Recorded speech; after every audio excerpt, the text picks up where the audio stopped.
What's up, guys? It's Lord Both here for another video, and Sydney Sweeney and Michael Bay are making a racing movie. And I just want to say, relax, guys. It's not exactly what you're thinking. This comes to us from Variety. Sydney Sweeney and Michael Bay set OutRun video game movie at Universal. Sega's 1986 arcade driving adventure OutRun is the latest video game to get the adaptation treatment at Universal Pictures. Michael Bay is set to direct and Sydney Sweeney will produce. So it doesn't say that Sydney Sweeney will actually be in the movie, which you think she would star in the movie. Because hearing all this, that would just make sense. Because when you think Michael Bay movie, you think fast, cool cars, a lot of explosions and action, and hot chicks. Which Sydney Sweeney definitely fits that last one. It does make sense, though, that this is going to be a racing video game adaptation, and Sydney Sweeney is producing because, as we know, Sydney Sweeney is kind of a gearhead.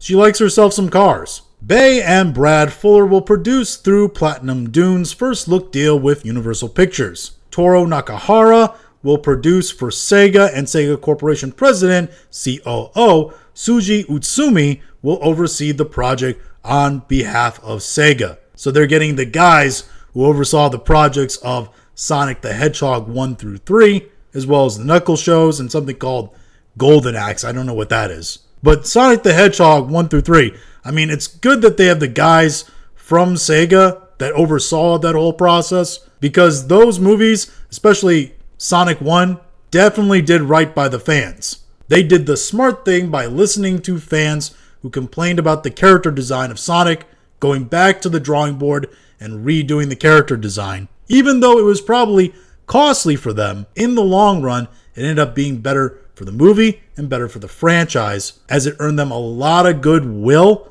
with the customers, with the moviegoers, and produced a better film. So instead of having one movie that probably wouldn't do very well, they now have a franchise that I believe is over $1 billion.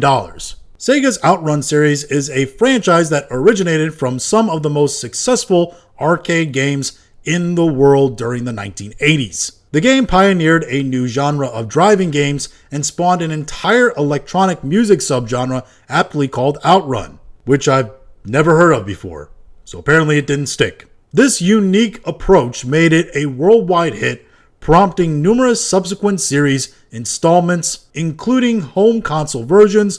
It continues to be one of Sega's flagship franchises. Yeah, I gotta be honest with you, I'd never heard of this game. Mostly because this game would have been really popular when my mom was a teenager, and she's almost 60 now.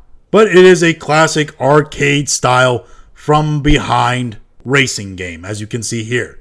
And it does seem like it was the game that pioneered all that, with multiple sequels that came out. You had Turbo OutRun 1989, OutRunners 1992, OutRun 2 2003. So apparently this gaming franchise also inspired how Fast and the Furious named all their movies. There were several non-arcade sequels, including OutRun 3D, which came out in 88, OutRun Europa in 91, OutRun 2019, which came out in 1993, which speaks a little bit to why you shouldn't name futuristic games about a year that you're going to approach at some point in which the media might, still be around. And later OutRun 2006, Coast to Coast, which aptly came out in 2006. But it doesn't seem like an OutRun has come out since 2006. However, this game has been cited as the inspiration for many different racing games, and it's being used as a template to try to strike gold yet again by Universal in the video game adaptation space, even though this will probably be a less recognizable feature than what they've already done with Super Mario Bros. Movie and Five Nights at Freddy's. Both of them did very well in the global box office, especially when you consider the budget that these movies had and the actual profitability they brought in for the company.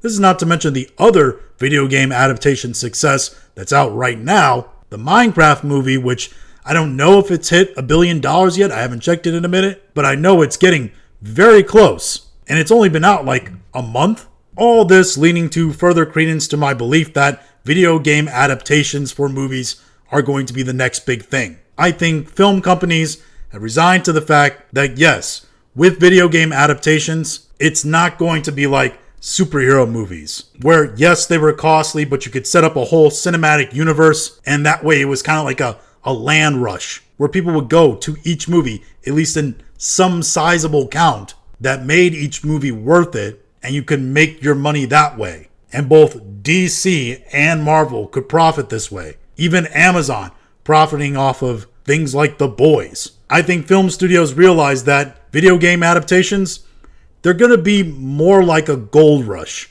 in the way that, yes, you're going to have a lot more failures than successes, but when you do have a success, it's going to be a massive success and potentially set up franchises that you can farm even more money out of.